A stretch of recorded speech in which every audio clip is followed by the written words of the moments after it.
ሰላም ጤና ይስጥልን የተወደዳችሁና የተከበራችሁ የጎህ ቴሌቪዥን አድማጭ ተመልካቾቻችን እንደምን አላችሁ የዕለተ ማክሰኞ ጥቅምት 4 ቀን 2018 ዓ.ም ሰበር መረጃዎችን ይዘን ቀርበናል መረጃዎቻችን ቶሎ እንዲደርሷችሁ ዩቲዩብ ቻናላችንን ሰብስክራይብ ላይክ ሼር ማድረግ አይርሱ እስከ ፍጻሜያችን አብራችሁን ቆዩ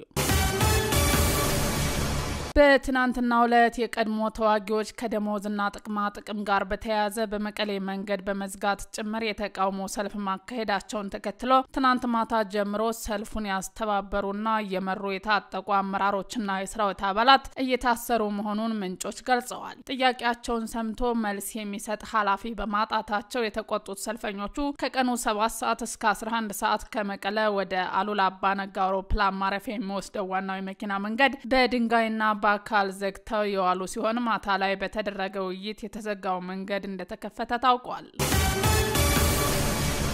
ግብጽ የውሃ ደህንነትን ለማስጠበቅ እርምጃዎች ተወስዳለሁ ማለቷን ኢትዮጵያ አጣጣለች። የውሃና ኢነርጂ ሚኒስቴር ጥቅምት 3 ቀን 2018 ዓ.ም ባወጣው መግለጫ ግብጽ ከአባይ ወንዝና ከታላቁ ህዳሴ ግድብ ጋር በተያያዘ በኢትዮጵያ ላይ የከፈተችው ዘመቻ አጠናክራ ቀጥላለች ሲል ወንጅሏል። ግብጽ ብሔራዊ ጥቅሟንና የውሃ ደህንነቷን ለማስጠበቅ አስፈላጊ የሆኑ ሁሉንም እርምጃዎች እንድትወስድ ፕሬዝዳንት አብደል ፋታህ አልሲሲ መናገራቸው ይታወሳል። ኢትዮጵያ በሰጠችው ምላሽ ግብጽ ወጥነትና የበላይነት በተሞላበት መንገድ የአባይን ወንዝ ለመቆጣጠር መሞከሯን ቀጥላለች ብላለች። አልሲሲ በካይሮ የተካሄደው 8ኛው የውሃ ሳምንት ላይ በቪዲዮ ባስተላለፉት መልእክት ግብጽ በዲፕሎማሲና እንደ መንግስታቱ ድርጅት ባሉት ዓለም አቀፍ ተቋማት ላይ መተማመኗ እንደ ድክመት መቆጠር የለበትም ብለዋል። ፕሬዝዳንቱ ኢትዮጵያ ታላቁ የህዳሴ ግድብን በማስተዳደር ረገድ እየተከተለች ያለው ኃላፊነት የጎደለው አካሄድ ሀገራቸው እጇን አጣጥፋ አትመለከትም ብለዋል። የውሃና ኢነርጂ ሚኒስቴር ባወጣው መግለጫ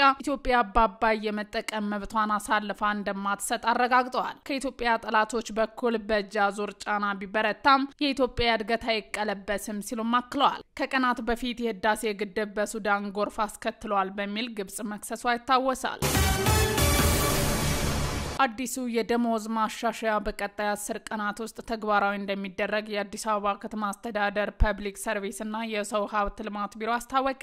ሶስተኛው የአዲስ አበባ ከተማ ምክር ቤት 5ኛ ዓመት የሥራ ዘመን አንደኛ መደበኛ ጉባኤ ላይ አዲሱ የደሞዝ ጭማሪ በተመለከተ ለተነሳው ጥያቄ የአዲስ አበባ ፐብሊክ ሰርቪስ እና የሰው ሀብት ልማት ቢሮ ኃላፊ ዶክተር ጀማሉ ጀንበር ምላሽ ሰጥተዋል። ዶክተር ጀማሉ የደሞዝ ማሻሻያው በአንድ ዓመት ጊዜ ውስጥ ለሁለተኛ ጊዜ የተደረገ ማሪ መሆኑን አንስተው የመጀመሪያው ዙር ዝቅተኛ ተከፋይ የሆኑ ሰራተኞች ላይ ብቻ ያተኮረ እንደነበር አስታውሰዋል። የአሁኑ የደሞዝ ማሻሻያ ግን የመንግስት ተሿሚዎችና ተመራጮችን ጨምሮ ሁሉም ሰራተኛ ከግምት ውስጥ ባስገባ መልኩ የተሰራ መሆኑን ገልጸዋል። ይህም የተጀመረው የሲቪል ሰርቪስ የሪፎርም ውጤታማ በሆነ መልኩ ተግባራዊ ለማድረግ ትልቅ አቅም ይሆናልም ብለዋል። በከተማ ደረጃ ለሁሉም ተቋማት ወደ ተግባር እንዲገቡ አቅጣጫ የተቀመጠ ሲሆን አዲሱ የደሞዝ ማሻሻያ በዚህ ሳምንት ግን ቢል እስከ ጥቅምት 15 ወደ ተግባር እንደሚገባ አስታውቀዋል።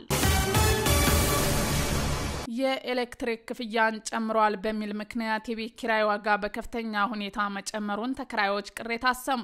በአዲስ አበባ ከተማ ከጊዜ ወደ ጊዜ ጭማሪ ያሳየ የመጣው የቤት ኪራይ ዋጋ ንረት ስጋት እንደፈጠረባቸው ነዋሪዎች ይናገራሉ። በአሁኑ ወቅት የቤት ኪራይ ጭማሪ ከማሳየቱ በተጨማሪ በምንፈልገው ሰፈርና ለስራ ቦታችን ቅርብ በሆነ አካባቢዎች ላይ ቤት ማግኘት ባለማቻላችን ከፍተኛ ለሆነ የትራንስፖርት ጮች ተዳርገናል ሲሉ የአዲስ አበባ ከተማ ነዋሪዎች ገልጸዋል። ከኢኮኖሚ አቅማችን ጋር ከስራ ቦታችን ጋር ቅርበት ያለው ቤት ለማግኘት ተቸግረናል የሚሉ ቅሬታ አቅራቢዎች የኤሌክትሪክ ክፍያን ጨምሯል በሚል ምክንያት አከራዮች ለስቶቭና ለምጣድ የምንከፍለው ክፍያ ከፍ አድርገውብናል ብለዋል። በዚህ የተነሳ በአዲስ አበባ መሀል ከተማ በሚገኙ ሰፈሮች ቤት በጣም ውድ በመሆኑ በተለይም ዝቅተኛ ገቢ ላላቸው ሰዎች የማይታሰብ ነው ሲሉ ገልጸዋል። የቤት ኪራይ ዋጋ ከቦታ ወደ ቦታ ልዩነት ቢኖረውም የተሻሉ ናቸው ከሚባሉ አካባቢዎች አንዱ በሆነው በጎሮ አካባቢ ስቶቭ በመጠቀም የሚቻልበት አንድ ትንሽ ክፍል ቤት ውስጥ እስከ 5500 ብር እንደሚጠየቁ የሚናገሩት ቅሬታ አቅራቢዎቹ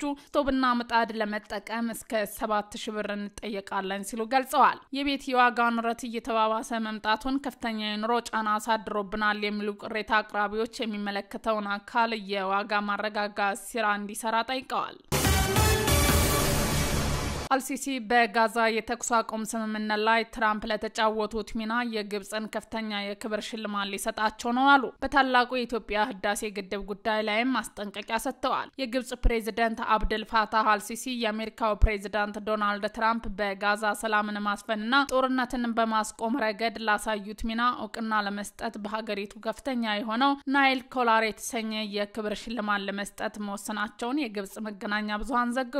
ይህ የተገለጸው የግብጽ ፕሬዝዳንት አብዱል ፋታህ አልሲሲ በታላቁ የኢትዮጵያ ህዳሴ ግድብ ላይ ማስጠንቀቂያ የሰጡት ቪዲዮ መልእክታቸው ከተለቀቀ ከአንድ ቀን በኋላ ነው። አልሲሲ በመልእክታቸው ግብጽ የውሃ ደህንነቷን ለማስጠበቅ አስፈላጊ የሆኑትን እርምጃዎች ሁሉ እንደምትወስድ ገልጸዋል። የአሜሪካው ፕሬዝዳንት ዶናልድ ትራምፕ የአሜሪካ መንግስት ታላቁን የኢትዮጵያ ህዳሴ ግድብ ግንባታ በገንዘብ እንደሚደግፍ በተደጋጋሚ ሲናገሩ ቆይተዋል። ላብነትም ባሳለፍነው ዓመት ሐምሌ ወር በዋይት ሃውስ ከሪፐብሊካን ሴናተሮች ጋር በነበራቸው የራት ግብዣ ወቅት ግድቡ በአብዛኛው በአሜሪካ ገንዘብ መገንባቱን ለሶስተኛ ጊዜ ደጋግመው ተናግረዋል። እውነታው ግን ታላቁ የኢትዮጵያ ህዳሴ ግድብ ሙሉ በሙሉ በኢትዮጵያ ህዝብ መዋጮና በሀገር ውስጥ ሀብቶች የተገነባ ነው። ግድቡም የግብጽን የውሃ ደህንነት አደጋ ላይ የሚጥል አይደለም።